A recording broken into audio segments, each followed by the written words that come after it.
नमस्कार, जय श्री कृष्णा। आज हम आपको बताने जा रहे हैं कि यदि आप मेष लग्न के जातक हैं तो जून 2020 आपके लिए कैसा गुजरने वाला है। सबसे पहले आपको जानना होगा कि आपके लग्न के लिए कौन सा ग्रह शुभ है और कौन सा ग्रह अशुभ है। आपके लग्न के लिए सबसे ज्यादा पंचमेश शनि सूर्य शुभ है, नवमेश शनि बृहस्पति शुभ है और मंगल आपका लग्नेश है और सामान्य स्थिति में होता है। और मैं अपने हर वीडियोज में आप सभी को बताती हूँ मित्रों की सबसे ज़रूरी क्या है, आपको जिस पर आपको ध्यान देने की ज़रूरत है। सबसे ज़रूरी आपका लग्न होता है, यानी आप खुद होते हैं। यदि आपका लग्न मजबूत है तो आप हर लड़ाई को जीत पाएंगे। और आज के जो डेट में, आज के परिवेश में कोरोना नामक वायरस पूरे विश्व में अपने कहर को बरकरार कर किए हुए है। हर आए दिन हम मौत को देख रहे हैं। हर अगला मिलने वाला व्यक्ति उस वायरस से इफेक्टेड है, इसको जानने में हमको बहुत ही मुश्किल हो रही है ना। तो और हम उस वायरस की चपेट में आते चले जा रहे हैं। तो सबसे ज़रूरी क्या है, आपके इम्यून सिस्टम को बढ़ाना। यदि आपका लग्न मजबूत नहीं है तो आप इस बीमारी से लड़ नहीं सकते हैं। और यदि आपका शरीर मजबूत है, आपका इम्यून सिस्टम मजबूत है, तो आप निश्चित तौर पर, अगर आपको ये वायरस इफेक्ट कर भी गया तो आप इससे निकल जाएंगे, आपका जीवन बरकरार रहेगा। यदि आपके पास इम्यून सिस्टम नहीं है, तो आपका मजबूत नहीं है, आपका हष्ट पुष्ट शरीर नहीं है, तो कमजोर शरीर यदि है तो आप जीत नहीं पाएंगे इस लड़ाई में, है ना मित्रों। तो आपको सबसे ज्यादा जरूरी है कि आप अपने लग्न पर ध्यान दें। अब चलते हैं, आपके लग्न का जो स्वामी है वह मंगल है। मंगल अग्नि तत्व प्रधान होता है ना। तो आपको सबसे ज्यादा अपने लग्न को देखने की जरूरत है कि जून के महीने में आपका लग्नेश किस भाव में विद्यमान है, वह पॉजिटिव है या फिर नेगेटिव है, इसको ध्यान देने की सबसे ज़्यादा ज़रूरत है। यदि नेगेटिव है तो उसको उपाय करके मजबूत करें, यदि पॉजिटिव है तब तो बल्ले बल्ले है। चलिए अब हम आपको बताते हैं कि मंगल जून के महीने में एकादश भाव में विद्यमान रहेगा 18 जून को तक। 18 जून से वह आपके मीन राशि में यानी द्वादश भाव में चला जाएगा, तब आपको थोड़ा सा वहां पर ध्यान देने की जरूरत है। लेकिन एकादश भाव का मंगल बहुत ही लाभ प्रदान करता है और मंगल और शनि की स्थिति तृतीय और एकादश भाव में काफी पॉजिटिव होती है। तो यहाँ पर मंगल की स्थिति काफी अच्छी होती है। लेकिन अगर हम लग्न के वाइज देखें तो कोई विशेष फल 11वें भाव में सिर्फ शनि और बृहस्पति यहाँ पर प्रदान करते हैं। लेकिन मंगल अगर एकादश में है तो वह आपको लाभ प्रदान करेगा। लेकिन जब द्वादश भाव में मंगल की स्थिति बनेगी, द्वादश भाव में मंगल चला जाएगा 18 जून के बाद से, तब आपको, क्योंकि मंगल आपका लग्नेश है और आपका अष्टमेश है, तो यहाँ पर धन की स्थिति आपके लिए पॉजिटिव नहीं रहेगी। धन में मिलने में आपको क्राइसिस आएगा, खर्च बहुत ज़्यादा हो जाएंगे। और यहाँ पर आपको शनि चूंकि आपके लग्न के लिए शुभ नहीं है, तो आपको यहाँ पर अशुभ स्थिति का सामना करना पड़ सकता है मंगल को लेकर। और अगर शनि चूंकि आपके दसम भाव में बृहस्पति के साथ यहाँ पर वक्री होकर विद्यमान रहेंगे और 30 जून तक ये दो ग्रह यहाँ पर रहने वाले हैं। और आपके एकादश भाव का भी स्वामी मंगल है, तो आपको थोड़ा सा सावधान रहने की जरूरत है। यदि आपके जन्मपत्री में कारावास योग बन रहा है तो निश्चित तौर पर इन सब तरह की कंडीशन क्रिएट कर सकता है। तो आपको यहाँ स्वास्थ्य के प्रति बहुत ज़्यादा ध्यान देने की ज़रूरत है। मैंने कहा कि अभी कोरोना नामक वायरस पूरे विश्व में कहर बरसाए हुए है, तो कोई ज़रूरी नहीं है कि कोरोना ही आपको हो, लेकिन और भी जो भी कंडीशन है आपके स्वास्थ्य में, अगर पॉजिटिव पहले से नहीं है तो भी ध्यान देने की ज़रूरत है, अगर है तो भी ध्यान देने की ज़रूरत है, नहीं है तो भी ध्यान देने की ज़रूरत है। तो थोड़ा सा कष्ट वाली स्थिति यहाँ पर 18 जून तक, यहाँ पर 18 जून के बाद से मंगल यहाँ पर द्वादश भाव में बैठकर बना सकता है, क्योंकि आपका लग्नेश द्वादश भाव में चला जाएगा। क्योंकि विपरीत राजयोग यहाँ पर बन रहा है, तो कुछ एक शॉर्ट स्थिति यानी 10 से 20% यहाँ पर आपको रिलीफ मिल सकता है। अब चलते हैं कि आपके सेकेंड हाउस का जो लॉर्ड है शुक्र और आपके सप्तम भाव का स्वामी शुक्र है, और शुक्र की स्थिति यहीं पर विद्यमान है सूर्य के साथ। सूर्य भी वृष राशि में सूर्य 2 महीने 1 महीने में 2 भावों में संचरण करता है। तो यहाँ पर वृष राशि में भी रहेगा और यहाँ पर मिथुन राशि में भी संचरण करेगा। सूर्य आपके 14 मई से 14 जून तक मिथुन राशि में संचरण करेगा। 14 मई से 14 जून तक वह वृष राशि में रहने वाला है और फिर वह मिथुन में प्रवेश कर जाएगा। चूंकि शुक्र के साथ जब भी सूर्य होता है तो ये पॉजिटिव स्थिति नहीं बनती। यहाँ पर मैंने आपको बहुत बताया है कि यहाँ पर आपको महिलाओं से, यदि आप स्त्री हैं तो पुरुष से और पुरुष हैं तो स्त्रियों से सावधान रहने की बहुत ज़्यादा ज़रूरत है। तब जाके सूर्य और शुक्र यहाँ पर आप पॉजिटिव स्थिति प्रदान करेंगे। चूंकि लग्न से द्वितीय भाव में सूर्य की स्थिति है और वहीं पर शुक्र भी विद्यमान है, तो अब सूर्य आपके लिए बहुत ही पॉजिटिव होता है। सूर्य द्वितीय भाव में बैठा है तो सूर्य आपके लिए थोड़ा सा लोगों पर आपके प्रभाव को बनाएगा, बहुत ही प्रभाव पड़ेगा, चाहे वह आपका अधिकारी वर्ग हो, चाहे आप कोई भी जनता हो, जो आपसे जुड़ेंगे उन पर आप अपने प्रभाव को छोड़ पाएंगे। आपके जो भी काम अटके हुए हैं वो आप 14 तारीख तक आप अचानक से आपके काम पूरे हो जाएंगे। ठीक है, पैसों के लिए काफ़ी अच्छी स्थिति है क्योंकि धन भाव में सूर्य की स्थिति यहाँ पर है, तो पैसों के लिए काफ़ी अच्छा यहाँ पर रहने वाला है। आपका मन बहुत प्रसन्न रहेगा। लेकिन फैमिली में आप थोड़ा सा, अगर आपका कहीं रिलेशन है या फिर आप फैमिली में हैं, तो आप अपने चीज़ों को थोड़ा सा बहुत ही कंट्रोल स्थिति में रहें। आप अपनी पर्सनालिटी को थोड़ा सा कंट्रोल करके रहें, नहीं तो घर में अड़चने आ सकती हैं। ठीक है, तो इसको आपको ध्यान देने की ज़रूरत है क्योंकि शुक्र पॉजिटिव है तो यहाँ पर पॉजिटिव स्थिति ही प्रदान करेगा, लेकिन थोड़ा सा एनर्जेटिक आपको ज़्यादा बना देगा। अब चलते हैं कि शुक्र की स्थिति क्या है। शुक्र चूंकि द्वितीय भाव का स्वामी है, सूर्य आपके पंचम भाव का स्वामी है। ठीक है, पंचमेश लव, रोमांस, विद्या, बुद्धि, इन सब का भाव है। विद्यार्थी वर्ग के लिए सूर्य बहुत ही अच्छा कर रहा है, लेकिन अगर किसी रिलेशनशिप में आप हैं, कहीं भी हैं, तो वहाँ पर आपको बहुत ज़्यादा सावधान रहने की ज़रूरत है। लड़की से लड़का है तो लड़की से लड़की है तो लड़की से। शुक्र की स्थिति क्या है? शुक्र अब आपके लिए शुभ नहीं है, तो अगर आप सट्टा लॉटरी में अगर धन लगा रहे हैं, क्योंकि धन भाव में शुक्र विद्यमान है, तो यहाँ पर स्थिति आपके नुकसान वाली बन जाएगी। कर्ज लेने की स्थिति शुक्र यहाँ पर बना सकता है। तो ये स्थिति शुक्र की यहाँ पर इस महीने में, जून के महीने में अच्छी नहीं है। फिर क्योंकि पूरे महीने शुक्र यहाँ पर रहने वाला है और शुक्र की स्थिति वृष में 1 अगस्त तक यहाँ पर रहने वाला, लेकिन 13 मई से शुक्र जो है वह वक्री हो जाएगा और 28 तारीख को, फिर 28 जून को वह मार्गी होगा। तो 13 तारीख तक जब वक्री होगा शुक्र, तो वह आपके लग्न पर भी प्रभाव डालेगा। अब चूंकि आपका मेष लगन है और शुक्र आपका सप्तमेश है और द्वितीयेश है, तो सप्तमेश और द्वितीयेश जब भी लग्न पर प्रभाव डालेंगे तो यह आपको स्त्री सुख में थोड़ी सी बाधा डाल सकते हैं। यहाँ पर आपके रिलेशनशिप और अदर बन सकते हैं, वहाँ पर आपको सावधान रहने की ज़रूरत है। अगर कहीं आपका संपर्क या फिर कहीं रिलेशन आपका है तो वहाँ पर बहुत सावधान रहें और इन बुरी आदतों से आपको संभल के रहना है। धन खर्च हो सकते हैं, इसके लिए शुक्र आपको यहाँ पर पॉजिटिव नहीं दे रहा है। जब वह 13 मई से यहाँ पर वक्री हुआ है और 28 जून तक वक्री होगा, 28 जून के बाद से शुक्र जब मार्गी होगा तब जाके थोड़ा सा रिलीफ आपको प्रदान करेगा।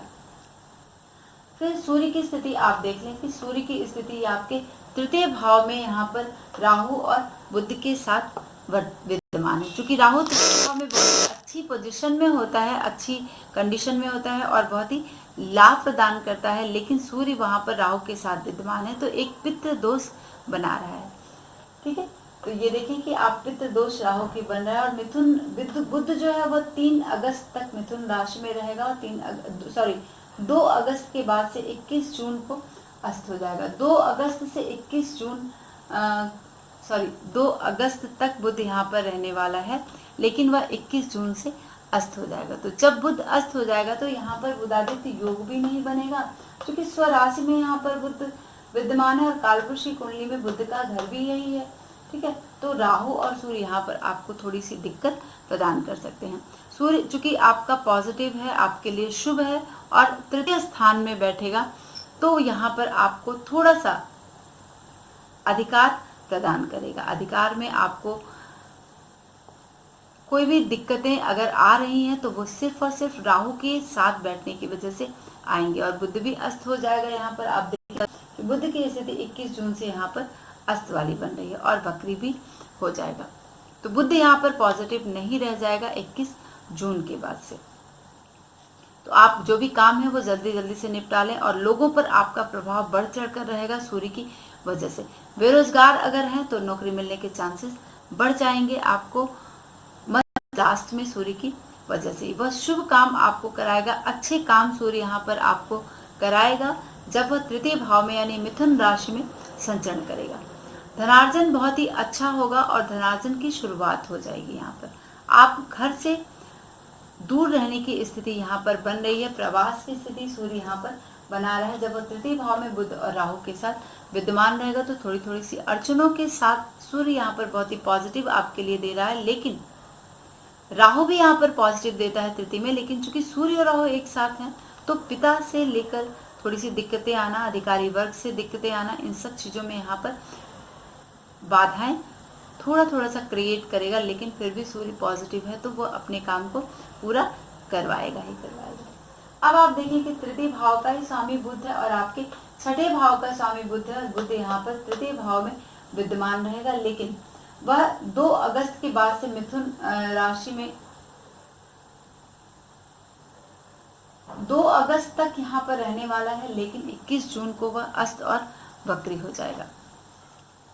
अब तृतीय भाव में बुध चूंकि यहाँ पर आपके लग्न के लिए पॉजिटिव नहीं है, बुध आपका षष्ठेश है और तृतीयेश है, तो आपको थोड़ा सा व्यवहार में आपके आलस्य आ सकता है। सफाई पर बहुत ज़्यादा ध्यान देने की ज़रूरत है, नहीं तो इन्फेक्शन के चांसेस यहाँ पर बुध आपको बढ़ा देगा। और कोई भी अशुभ काम जो है उसमें बहुत ही ज़्यादा आपको अस्त और व्यस्त कर देगा, यहाँ पर अव्यवस्था बना के रखेगा। जो बुध है लेखन कार्य में काफ़ी अच्छा करने वाला है बुध यहाँ पर, क्योंकि बुध स्व राशि का होकर अपनी ही राशि में यहाँ पर विद्यमान है और कालपुरुषी कुंडली से बुध यहीं का स्वामी होता है। तो बुध चूंकि षष्ठेश है और यहाँ पर थोड़ी सी आपको प्रॉब्लम क्रिएट कर सकता है बुध अस्त और वक्री होने के बाद से।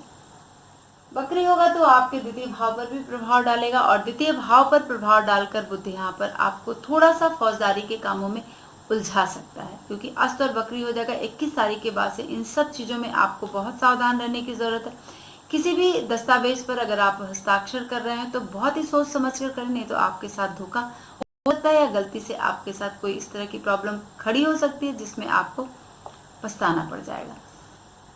फिर आप देखिए कि आपके नवम भाव का स्वामी बृहस्पति है। नवम भाव का स्वामी बृहस्पति और द्वादश भाव का स्वामी बृहस्पति आपके दसम भाव में शनि के साथ यहाँ पर 30 जून तक विद्यमान रहने वाला है, और वक्री की स्थिति में भी है। आप देखें कि बृहस्पति धनु राशि में बैठकर 30 जून तक वक्री रहने वाला है। 14 तारीख से यहाँ पे वक्री हो गया है, तो बृहस्पति की स्थिति दसम भाव में आपको क्या करे, क्योंकि चूंकि भाग्येश का दसम में जाना ये आपको बहुत ही शुभता प्रदान करेगा और आपके लग्न को एक बल प्रदान करेगा, है ना। चूंकि आप जब भी भाग्येश बहुत ही पॉजिटिव होता है और वह केंद्र से त्रिकोण का संबंध बनाता है, तो ये स्थिति आपकी, या फिर त्रिकोण से केंद्र का संबंध बना ले तो ये स्थिति बहुत ही पॉजिटिव बनने वाली है। विद्यार्थियों के लिए भाग्योदय का समय है, ठीक है। चाहे जो भी हो, आपके एग्जाम्स रुके हुए हैं, आपकी पढ़ाई प्रॉपर नहीं हो पा रही है, लेकिन फिर भी कुछ इस तरह की चीज़ें क्रिएट होंगी जिसमें आपका भाग्योदय देखने के लिए मिलेगा। किसी भी पक्ष को, चाहे वह कार्य क्षेत्र हो, व्यापार का क्षेत्र हो, शिक्षा का क्षेत्र हो, इन सब में आपको पॉजिटिव रिजल्ट मिलने वाला है। धन आपको मिलेगा, तरक्की आपकी होगी, ठीक है। और व्यापार में बहुत सारे अपॉर्चुनिटीज़ आपको मिलेंगे, बहुत सारे लाभ आपको दिखाई देंगे। किसी भी बड़े व्यक्ति से आपका परिचय हो सकता है जो आपके लिए बहुत ही लाभदायी होगा। परिवार का सुख आपको मिलने वाला है यहाँ पर, इसके लिए पॉजिटिव है। चुनाव की स्थिति है अगर, या फिर कहीं आपका नॉमिनेशन होने वाला है तो उसमें आपको जीत मिलेगी। आपका कीर्ति पक्ष जो है वो बढ़ चढ़ कर यहाँ पर देखने के लिए मिलेगा, और अच्छे कामों के लिए आप बाहर जा सकते हैं, है ना। और अदालत के अगर निर्णय, कोई अदालती निर्णय अगर आपका रुका हुआ था वो आपके पक्ष में जाएगा, और बहुत ही अनुकूल स्थिति में यहाँ पर वक्री स्थिति में आपको बृहस्पति प्रदान करेगा। तो ये स्थिति बहुत ही पॉजिटिव है बृहस्पति की, और आपको सट्टा, लॉटरी, व्यवसाय, व्यापार, इन सब में बृहस्पति आपको लाभ प्रदान करेगा। क्योंकि वह आपके दसम भाव का भी प्रभाव दे रहा है और आपके नवम भाव पर भी प्रभाव डालेगा। तो नवम भाव पर यदि प्रभाव डालेगा वक्री अवस्था में तो वह आपकी शिक्षा को पूर्ण कर देगा। तो विद्यार्थी वर्ग के लिए बहुत ही अच्छी स्थिति है, सरकारी नौकरी इन सब में बहुत लाभकारी स्थिति बन रही है। और यदि आप विवाह के योग्य हैं तो विवाह के भी चांसेस बृहस्पति यहाँ पर वक्री होकर बनाएगा और परीक्षा में सफलता मिलने के पूरे चांसेस हैं। तो ये स्थिति बृहस्पति आपको इस महीने में, जून के महीने में प्रदान करेगा। अब देखते हैं कि शनि की स्थिति क्या है। शनि आपके दशम भाव का स्वामी है और आपके एकादश भाव का स्वामी होकर दशम भाव में विद्यमान है और ये भी वक्री अवस्था में है 11 मई से। तो 11 मई से ये वक्री है और 30 जून तक आपको ये प्रभाव वक्री का भी देगा और आपका जिस भाव में विद्यमान है उसके भी प्रभाव को यह देने वाला है। दशम भाव में शनि विद्यमान है, शनि आपके लिए शुभ नहीं है, तो सट्टा लॉटरी में बिल्कुल से पैसे ना लगाएं, नुकसान होने के चांसेस हैं। आपकी बदनामी यहाँ पर शनि थोड़ी सी करा सकता है, तो इसके लिए आपको बहुत सावधान रहने की जरूरत है। मन अनचाहे जगह किसी तबादले करा सकता है, किसी वरिष्ठ से आपकी कहा-सुनी हो सकती है। यहाँ पर आपको बहुत ज़्यादा संबंध को बनाकर रखना है, तरक्की रुक जाने के चांसेस बन रहे हैं, शनि यहाँ पर बना रहा है। परिवार के लिए थोड़ा सा आपको कुछ सहना पड़ सकता है, माता पिता या संतान के लिए बहुत ध्यान देने की ज़रूरत है। कर्जे लेने की संभावना बन सकती है, यहाँ पर शनि बना सकता है और पत्नी और पुत्र से दूरी भी शनि यहाँ पर हो सकता है कि आपकी बना दे। बेकारी का दिन जिसको हम कहते हैं, लेकिन फिर भी बृहस्पति पॉजिटिव दे रहा है, अपॉर्चुनिटीज देगा, लेकिन शनि एकदम से आपको इस तरह से एक समय लाएगा जिसमें आपको लगेगा अरे हम तो बेकार हैं, लेकिन फिर भी बृहस्पति वहाँ पर आपको बहुत ही पॉजिटिव रिजल्ट प्रदान कर रहा है। यानी सब प्रकार से जो अशुभता आपको इस जन्मपत्री में शनि की वजह से मिल रही है वो आपको बृहस्पति यहाँ पर देने वाला है। तो बृहस्पति आपको इन सब तरह से बहुत ही पॉजिटिव करने वाला है। अब चलते हैं कि राहु और केतु आपको किस तरह का प्रभाव प्रदान करेंगे। चूंकि तृतीय भाव का राहु बहुत ही पॉजिटिव होता है और तृतीय भाव में बैठकर धन की प्राप्ति की बहुत सारी स्रोत खोल देगा जून के महीने में। वैसे भी 18 महीने राहु एक राशि में विद्यमान होता है, तो सितंबर तक 2020 तक यहाँ पर रहने वाला है राहु। तो मेष लग्न वाले लोगों के लिए, मेष राशि वाले लोगों के लिए राहु यहाँ पर अच्छा करेगा। अब केतु की स्थिति क्या है? केतु नवम भाव में विद्यमान है, तो नवम भाव में जब केतु बैठता है आपको थोड़े से पाप कर्म में इन्वॉल्व करता है, कुछ खराब काम आपको यहाँ पर कराता है, क्योंकि दो ग्रहों में से यानी राहु और केतु में से कोई एक ही ग्रह आपको यहाँ पर पॉजिटिव रिजल्ट प्रदान करता है। तो राहु आपको तृतीय भाव में बैठकर पॉजिटिव देगा, तो केतु यहाँ पर आपको पॉजिटिव नहीं देगा। चूंकि धनु राशि में स्व राशि में है, लेकिन फिर भी आपको यहाँ पर सावधान रहने की जरूरत है। वक्री होता है तो कुछ उल्टे सीधे काम कराएगा, आपसे गलत काम कराने में इन्वॉल्व करेगा, तो यहाँ पर आपको एकदम से सावधान रहिए।